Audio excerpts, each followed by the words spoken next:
اعوذ باللہ من الشیطان الرجیم بسم اللہ الرحمن الرحیم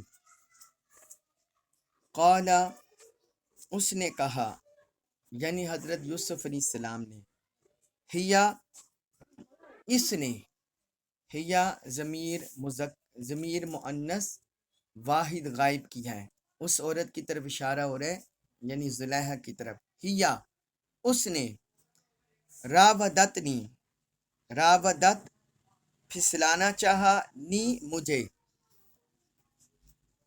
قال ہی راودتنی حضرت یوسف علیہ السلام نے کہا کہ اس عورت نے مجھے پھسلانا چاہا، ان سے نفسی مجھ سے اپنا مطلب برآری کے لیے، اپنا مطلب پورا کرنے کے لیے۔ قال ہی راودتنی عن نفسی، تو انہوں نے فرمایا کہ اس عورت نے خود مجھ سے اپنا مطلب نکالنے کے لیے مجھے پھسلانا چاہا۔ وشاہدہ اور گواہی دی، شاہدن ایک گواہ نے، من اہلیہا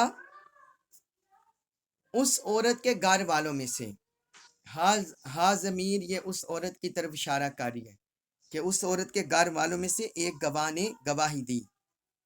ان اگر کانا ہے قمیصہ اس کا قمیص، قدہ پھٹا ہوا، من قبلن آگے سے، فصدقت تو اس نے سچ کہا ہے، وہوا اور وہ ہے من الکاذبین جھوٹوں میں سے۔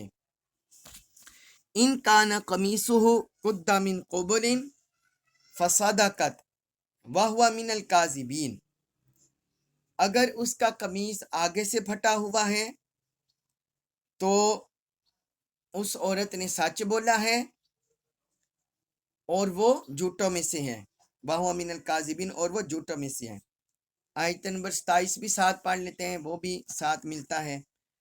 وَإِن اور اگر کانا ہے قمیصہ اس کا قمیص، اس کی قمیص، قدہ پھٹی ہوئی، من دبرن پیچھے سے، وَإِن کَانَ قَمِيصُهُ قُدَّ مِن دُبُرٍ اور اگر اس کا قمیص پیچھے سے پھٹا ہوا ہے، فَكَذَبَتْ تو اس نے جھوٹ بولا ہے، اس عورت نے جھوٹ بولا ہے، وَهُوَ مِنَ الصَّادِقِينَ اور وہ مرد، وہ حضرت یوسف علیہ السلام سچوں میں سے ہیں۔ اب اس آیت ان دونوں آیتوں میں اللہ رب العزت نے حضرت یوسف علیہ السلام کی پاک دامنی کی کو ظاہر کرنے کے لیے ایک ظاہری شواہد اور قرائن اس کا ذکر کیا ہے، ان دونوں آیتوں میں بھی اور جو اگلی آیت آ رہی ہے اس میں بھی بالکل واضح ہو جاتا ہے۔ تو فرمائے اس آیت مبارکہ میں اللہ رب العزت نے قال ہی راودتنی عن نفسی، حضرت یوسف علیہ السلام کا جملہ اللہ رب العزت نے یہاں بیان فرمایا ہے کہ وہ بولے ہی راودتنی عن نفسی کہ اس عورت نے خود مجھے پھسلانا چاہا، اس عورت نے خود مجھے اپنی طرف راغب کرنا چاہا۔ وشاہد شاہد من اس عورت نے خود مجھے اپنی طرف راغب کرنا چاہا۔ یہ حضرت یوسف علیہ السلام نے اس لیے اپنی صفائی پیش کی کیونکہ پچھلی آیت میں ہم پڑھے ہیں کہ جس وقت وہ زلیخا کا اس نے وہ حضرت یوسف علیہ السلام کے پیچھے بھاگتی چلی آئی، تو جب وہ سامنے نکلے دروازہ کھلا تو سامنے اس کا شوہر موجود تھا اور اس کا ایک چچا زاد بھائی تھا وہ موجود تھا، تو اس سے جو اس پر برائی غالب تھی، شیطان کا غلبہ تھا، وہ رفو چکر ہو گیا اور وہ اپنے ہوش میں آ گئی، تو اس نے فوراً حضرت یوسف علیہ السلام پر الزام لگا دیا، اپنے شوہر سے کہا کہ جو تمہارے اہل و عیال کے ساتھ برائی کا ارادہ رکھتا ہے اس کی کیا سزا ہونی چاہیے، تو اس نے فوراً حضرت یوسف علیہ السلام پر الزام لگا دیا۔ اب یہ بلاغتی اسلوب ہے اور ایک اخلاقی بھی اسلوب ہے اور اس اخلاقی تقاضا ہے کہ جب کسی بندے پر الزام لگایا جائے تو وہ فوراً اپنی صفائی پیش کرے. یہ ہمیں شریعت میں اصول دیا گیا ہے تاکہ اس کے خلاف جو الزام ہے وہ جھوٹا ثابت ہو جائے اور اس کا دامن پاک صاف ہو جائے لوگوں کے سامنے. اگر کوئی بندہ بھی کسی جھوٹے کے الزام کو اس طرح سن کر نظر انداز کر دے گا تو پھر معاشرے میں فتنہ پیدا ہو جاتا ہے اور لوگ سمجھتے ہیں کہ یہ واقعی جھوٹا ہے جو اس نے اپنی صفائی پیش نہیں کی. اس لیے حضرت یوسف علیہ السلام نے فوراً یہاں اپنی صفائی پیش کی. انہوں نے کہا اس خاتون نے ہی مجھے اپنی طرف راغب کیا تھا اور مجھے پھسلانا چاہا تھا. آگے فرمایا وَشَاهِدَ شَاهِدٌ مِّنْ أَهْلِهَا، اسی عورت کے گھر والوں میں سے ایک گواہ نے گواہی دی. اس بارے میں 2 روایتیں آتی ہیں. پہلی روایت تو یہ ہے کہ اس عورت کے خاندان میں سے ایک بچے نے گواہی دی. یہ حضرت عبداللہ بن عباس رضی اللہ عنہ سے مروی ہے. انہوں نے فرمایا کہ 4 بچوں نے پنگوڑے میں کلام کیا ہے پالنے میں. پہلا حضرت عیسیٰ علیہ السلام، دوسرا صاحب جریج، بنی اسرائیل میں جریج نامی ایک نیک بندہ گزرے ہیں تو ان کی پاک دامنی کی بھی ایک بچے نے گواہی دی. تیسرے شاہد یوسف، یہ حضرت یوسف علیہ السلام کے بارے میں گواہی دینے والا بچہ. اور چوتھا فرعون کی بیٹی ماشفہ کا بیٹا تھا، اس نے بھی پنگوڑے میں کلام کیا. یہ مسند احمد بن حنبل میں حدیث ہے، حدیث نمبر 2822. تو ایک تو یہ کہ اس بچے نے گواہی دی اور دوسرا بعض روایات میں آتا ہے کہ اس عورت کا چچا زاد بھائی وہ آیا تھا اس کے خاوند کے ساتھ، اس نے گواہی دی. بہرحال قرآن نے مطلقاً گواہی کا ذکر کیا، گواہ کا، کہ وہ اس عورت کے خاندان سے تعلق رکھتا تھا، اس نے گواہی دی. اس نے کیا گواہی دی؟ اس نے ایک بڑی عقل سمجھ بوجھ کی بات کی. اس نے کہا ان کان قمیصہ قد من قبل فصدقت، کہ اگر تو اس بندے کا قمیص آگے سے پھٹا ہوا ہے تو پھر یہ عورت سچی ہے، وَهُوَ مِنَ الْكَاذِبِينَ، اور یہ جھوٹے ہیں. مثلاً آگے سے کیسے کہ اگر اس بندے نے اس عورت سے برائی کا ارادہ کیا ہے تو اس عورت نے انہیں پیچھے دھکیلا ہے، مزاحمت کی ہے، تو اس مزاحمت میں ظاہراً بات ہے کسی بندے کا آگے سے قمیض پھٹے گا. تو اس نے کہا اگر اس کی قمیض آگے سے پھٹی ہے تو پھر یہ عورت سچ بول رہی ہے اور یہ جھوٹے ہیں. اور دوسرا اس نے کہا آیت نمبر 27 میں وَإِن كَانَ قَمِيصُهُ قُدَّ مِن دُبُرٍ، اور اگر اس کا قمیض پیچھے سے پھٹا ہے فَكَذَبَتْ وَهُوَ مِنَ الصَّادِقِينَ، تو یہ عورت جھوٹ بول رہی ہے اور یہ سچے ہیں، مرد سچے ہیں، حضرت یوسف علیہ السلام سچے ہیں. یعنی پیچھے سے قمیض پھٹا ہوگا تو ظاہراً بات ہے کہ مرد اپنا بچاؤ کے لیے آگے بھاگا ہوگا تو پیچھے سے اس عورت نے قمیض کو کھینچا ہوگا جس وجہ سے قمیض پیچھے سے پھٹ جائے گی. تو اس نے کہا اگر اس کی قمیض پیچھے سے پھٹی ہے تو پھر یہ جھوٹی ہے، یہ جھوٹ بول رہی ہے اور وہ سچے ہیں.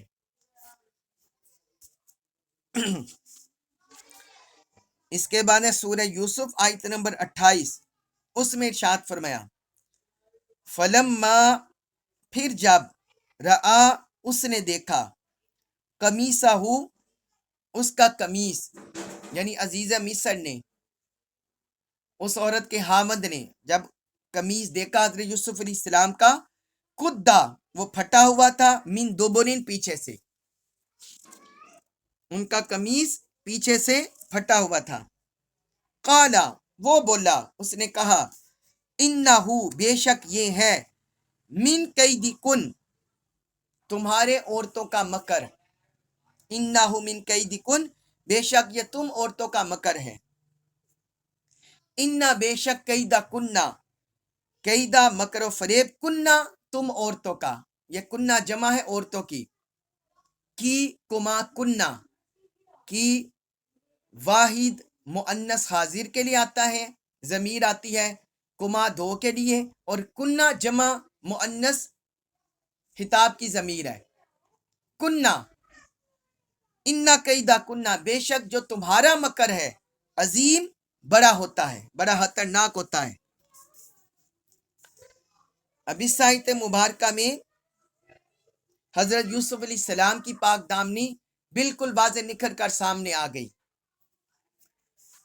فرمایا فلما رأى قمیصہ، جب اس نے ان کا قمیص دیکھا، ہو ضمیر یہ مذکر کی ہے، یہ حضرت یوسف علیہ السلام کی طرف لوٹ گیا، قمیصہ ہو، اس کی قمیص، یعنی حضرت یوسف علیہ السلام کی قمیص۔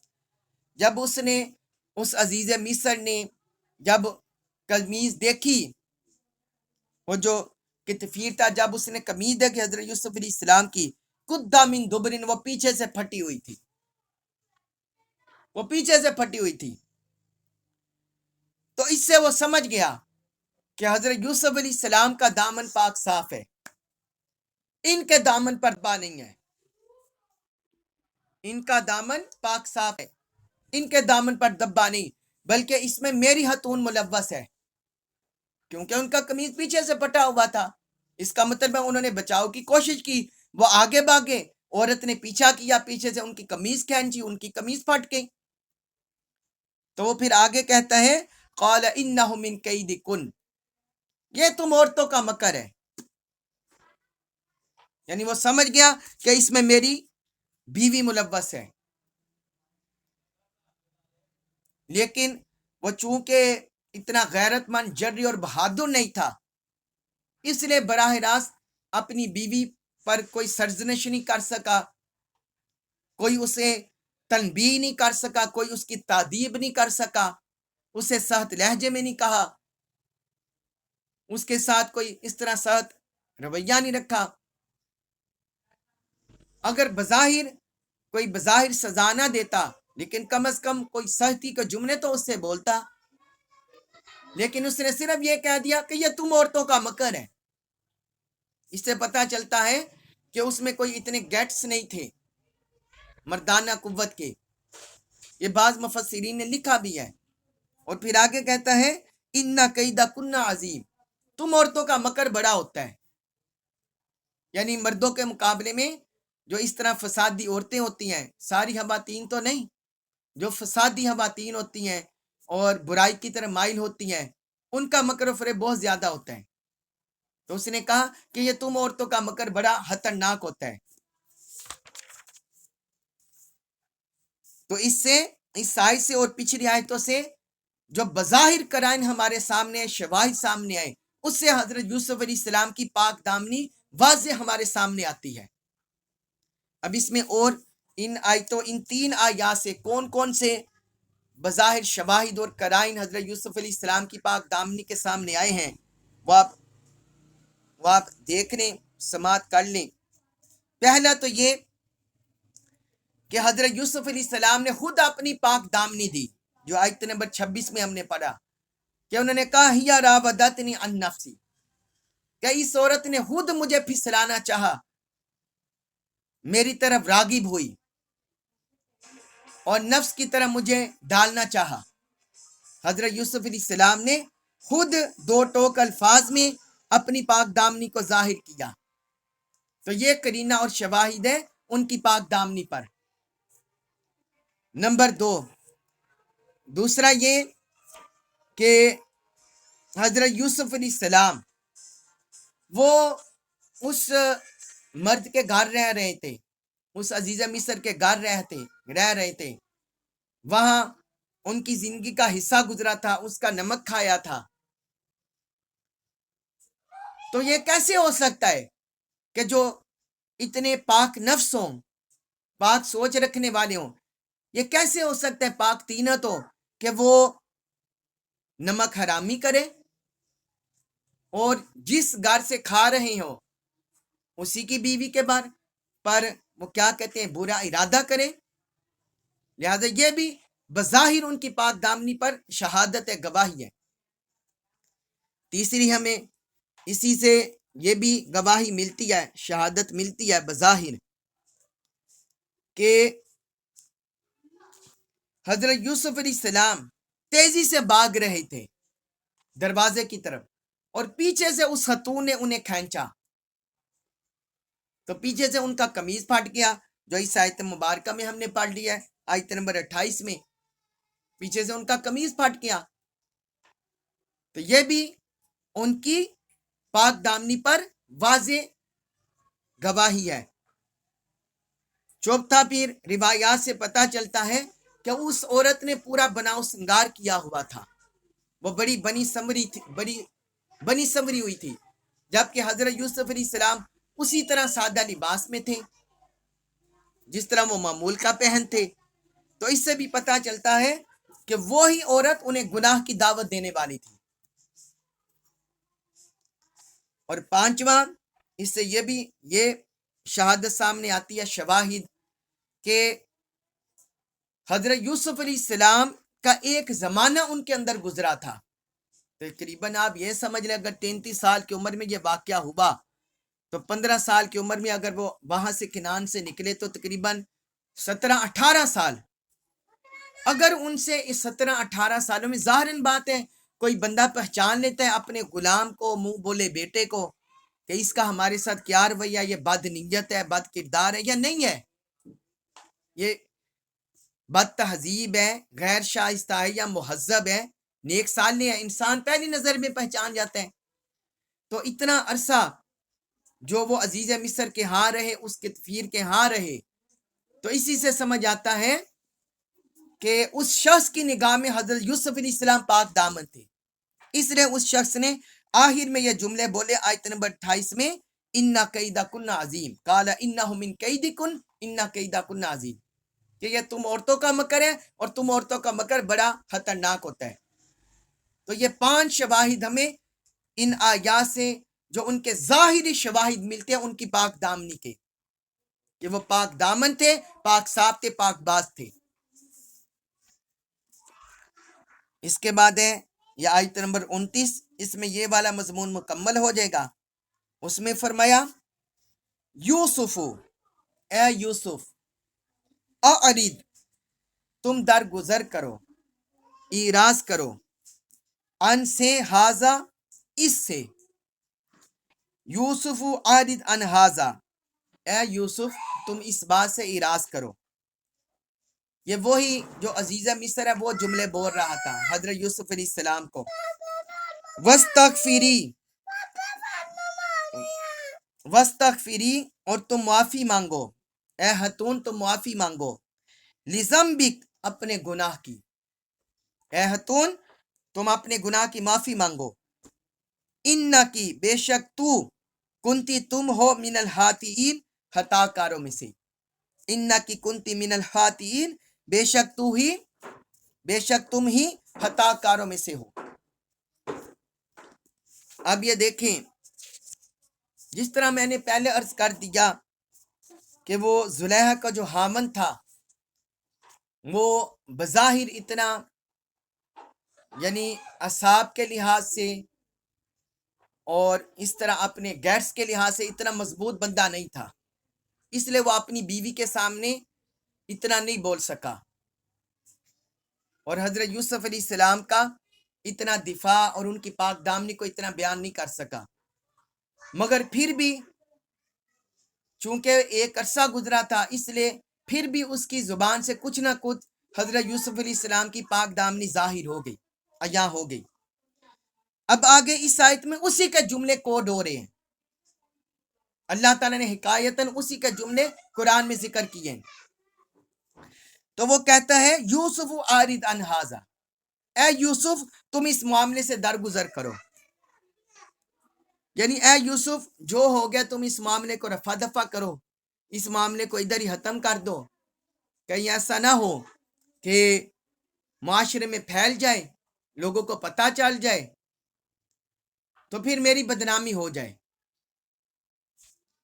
کہ لوگ پھر مجھ پر زبان تان دراز کریں، میری عزت کو اچھالیں، لہٰذا تم ادھر ہی معاملہ رفع دفع کر دو، ادھر ہی معاملہ ختم کر دو۔ آگے وہ اپنی بیوی سے کہتا ہے، وَاسْتَغْفِرِی لِذَنْبِک،